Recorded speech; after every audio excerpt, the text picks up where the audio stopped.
Alright. I think we're live. I should probably go and check this first of all, just in case.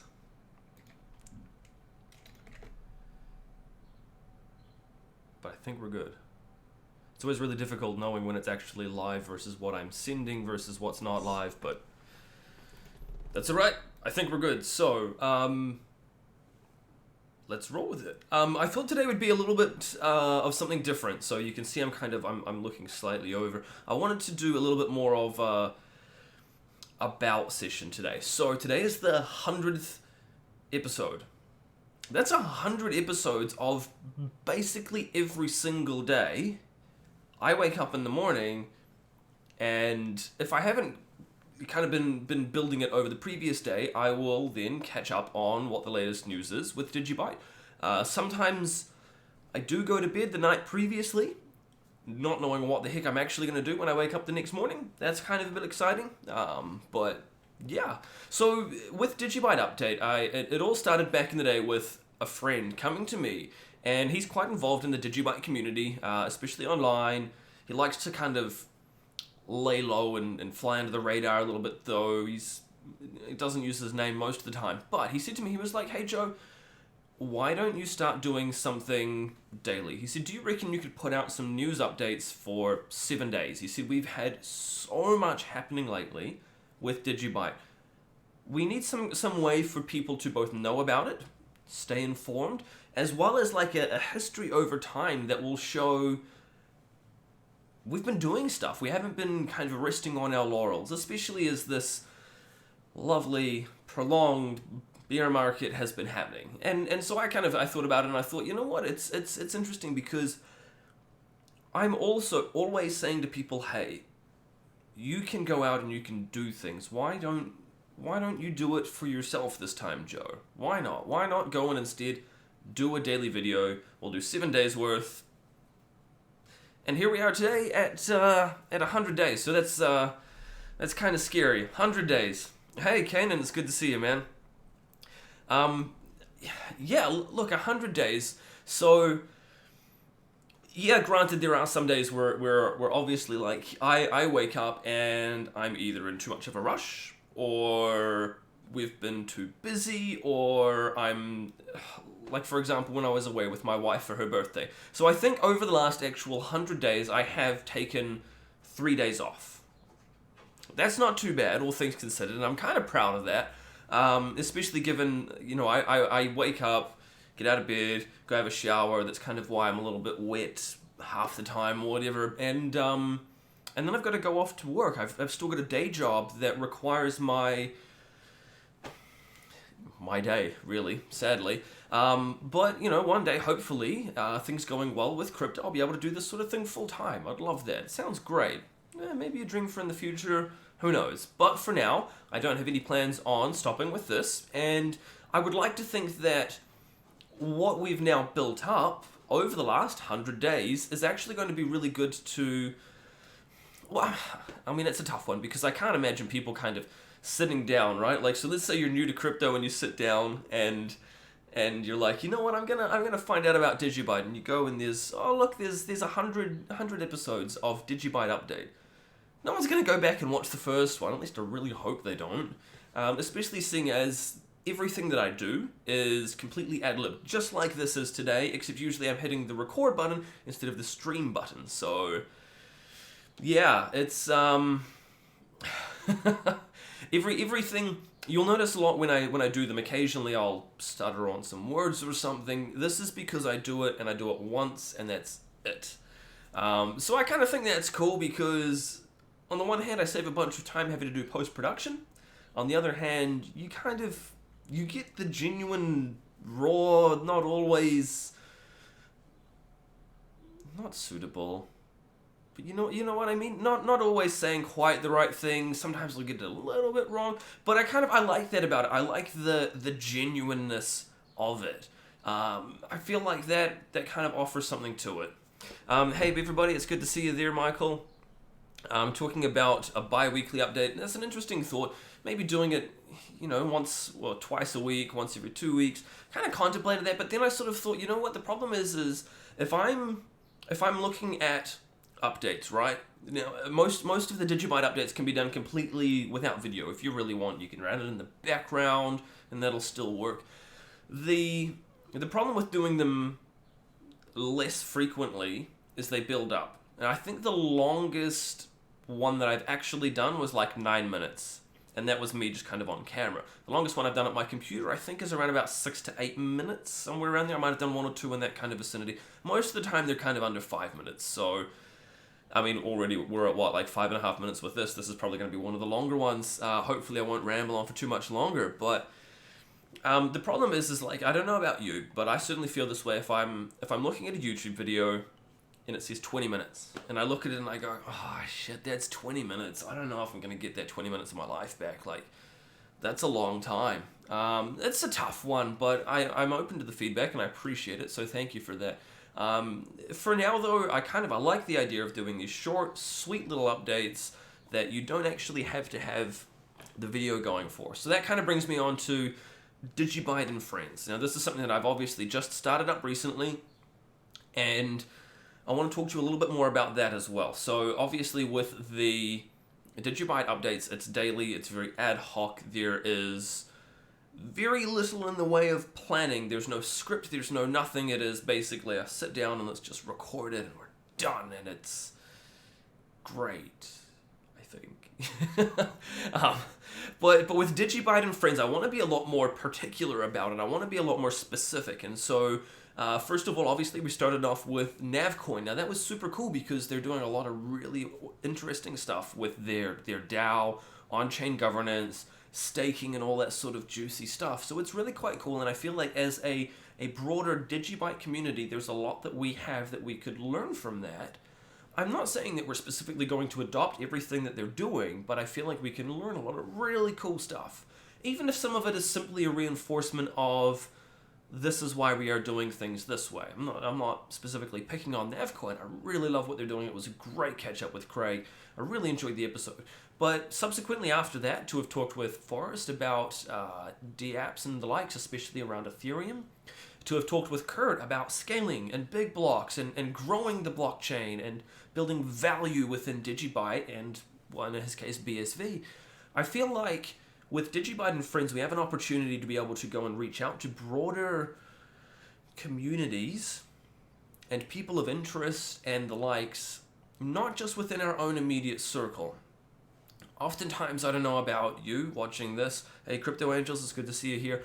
Oftentimes, I don't know about you, the people watching this, but I find that, especially crypto Twitter, or even like in certain Facebook groups that I'm on, they're real just echo chambers of the same sort of sentiment.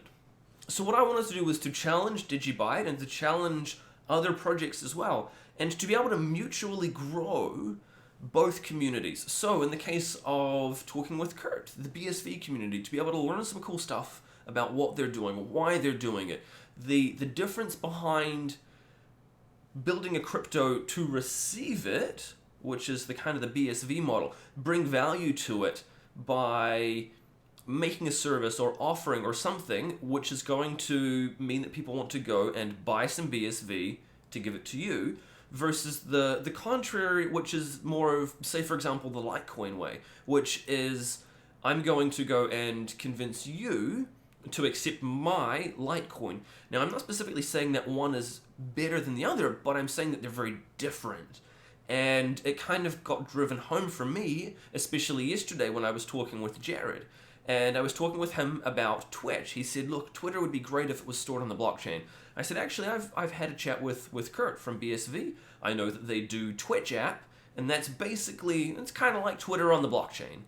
So all of a sudden, Jared Tate, founder of DigiByte's like, yeah, okay, I can learn some cool stuff here. Let's go and we'll check it out. And so he signed up, and I thought that was a really cool, subtle, different way from what we've been doing a lot of with DigiByte, which is, let's go and we'll talk to stores and we will convince them to accept it so that we can give our DigiByte to them, compared to the likes of BSV, which is very much a case of let's build value so that you want to go out and get some DigiByte to give to me so that my holdings will grow as a result and build the ecosystem simply in a different way. And I think that's really quite interesting. So anyway, with DigiByte and Friends, I'm wanting to do more in-depth discussions like that, rather than kind of just the broader, hey, we're on a new exchange, hey, we've been doing more Android development, hey, the SPV core stuff is coming along nicely, hey, isn't DigiAssets awesome, hey, look at this new store that takes us.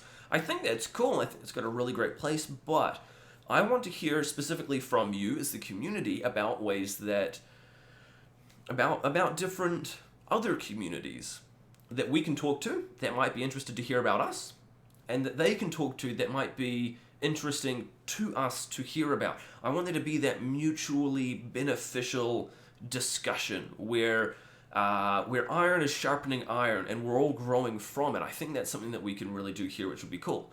Now, the next one that I've got is actually, so what's today? Today's Thursday for me, so tomorrow's Friday, then Saturday morning we have ProgPoW. So talking with Christy Lee Minahan, filmed that a couple weeks ago.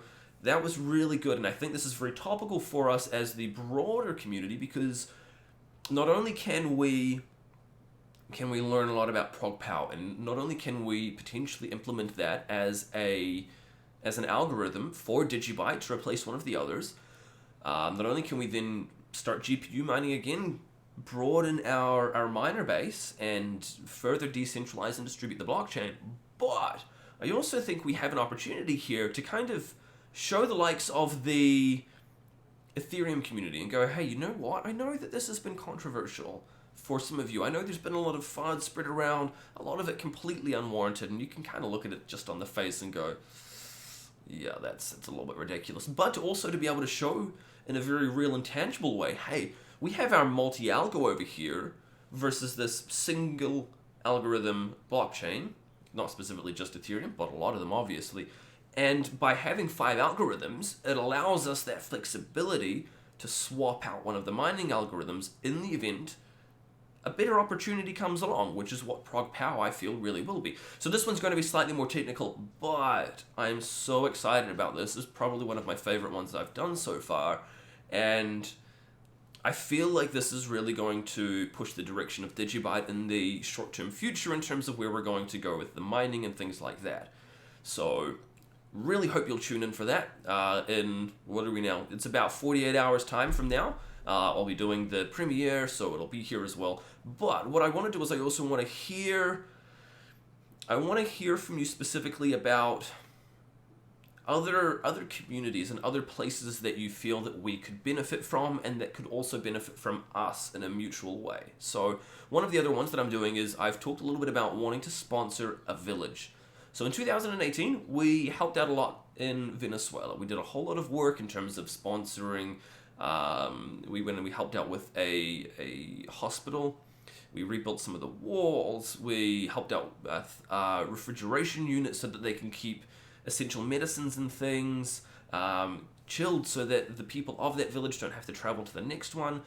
We helped out with a bunch in terms of the orphanage, feeding people there, giving bottles of water to the Red Cross to give to people as they're crossing from Venezuela into Colombia, and all of that kind of thing. But I want us to go bigger. I feel like as a community, despite this bear market that we are in, we still have a lot of very generous people who have a real heart for this kind of thing. And so what I want us to do is actually to sponsor a village. Now I've gone and I've found a company who is willing to accept cryptocurrency as well, which is great. So I want us to partner up with other cryptocurrencies as well. Now as part of this, I'm also going to be having somebody from that foundation, that charity foundation, on DigiByte and Friends to talk about this. And as a result, I would hope that their community that are not specifically into cryptocurrency might be able to learn a little bit about crypto from us as well as we have that two-way discussion. But I also want us to be able to learn from them about what goes on behind the scenes and what was involved with getting sort of third parties to take care of the overhead and administration so that all of our crypto donations will go directly to the people that are in need, all that kind of thing. So I'm really, really excited about those two-way discussions where the DigiByte community can grow and where we can learn from another community, and hopefully they too can learn some cool stuff from us in return. Anyway, so this has been today's DigiByte update. I want to give a big shout out to all the people that have left comments, especially. I really just want to say thank you for that, because although some of them are really terrible, and some of them are kind of a little bit mean, for the most part, the comments are really quite great, and I really enjoy that dialect that comes with discussion around that day's topic. I think it's great, and it adds a lot of value as well to people when they come to it later on. I know it seems cheesy, but I got a friend of mine, and we caught up for lunch the other day, and he said, look, I watch most of your videos. He said, I never comment on them or anything like that, and he said, I can't retweet them because of my line of work, but he said, I do hit the like button. And funnily enough, I said to him, I was like, look, I still appreciate that. I think that's great, because that still helps the likes of the YouTube, Google, or whatever algorithms to know that it was a decent video. So I said thank you, and I want to thank everybody who simply hits the like button for me on the videos. Thank you, I appreciate it, and it's good. It's good to, I mean, look, I don't make really anything from this. I think over my entire life, YouTube sent me like $150, so that doesn't even cover the cost of the webcam that I'm using right now. But whatever. I want to say thank you to you for watching, because if it wasn't for you watching, then I wouldn't have a reason to do this. Big shout out to obviously the DigiByte community, especially the likes of the awareness teams, DigiByte Unlimited, the Street team, all of the developers, and everybody who is building on top of DigiByte and making it a project that people want to use. If there's anything that I've learned from the last 100 days, including all of the interviews and things that I've done, it's that people need a reason to hold any cryptocurrency, and building something useful on top of it is the best way to basically give people a reason to want it. So anyway, a bit of a shout out here. Thank you everybody for tuning in. I can see we got Michael, Crypto Angels. Unfortunately, I'm not coming to the Litecoin Summit, so I'm in New Zealand. So in America, you picture like if you've got the map laid out flat, you are probably in the top right-hand corner in most of the maps, I would think. Now, we're a little bit past Middle Earth, halfway towards Narnia, and it's like a 14-hour flight to get to California alone, let alone even to the Litecoin Summit. So anyway, unfortunately I won't be there, but really looking forward to finding out a bit more about it. I know that last year was obviously quite interesting. Say hi to everybody. If you do happen to go, I do have some friends that are in the Litecoin community who are going to be headed, so yeah, that's going to be cool. Crypto Angel, smash the thumb up. Yeah, thanks, man. Sylvester is also enjoying your work. Yeah, that's great, man. Look, I really appreciate your support. Thank you so much. It's great, and that's why I continue to do this. Is partly for the ego stroking in terms of those likes and things, but mostly to educate people. And so I'm glad that people are finding value in it, staying up to date. Sure, it's not long usually, but anyway, that's it. So look, if you do want to consider subscribing, really appreciate that. Leave a like. Hit me up in the comment section below. Always happy to have a bit of a chat down there. Same for on Twitter. You can reach me. I'm at DGB_chilling. Otherwise, I'll talk to you in the next video. I'll see you tomorrow for the 101st DigiByte update. And then on Saturday, we have DigiByte and Friends. So tune in there as well. We're going to be doing the premiere. Talk to you in the next video. I'll see you then. Cheers.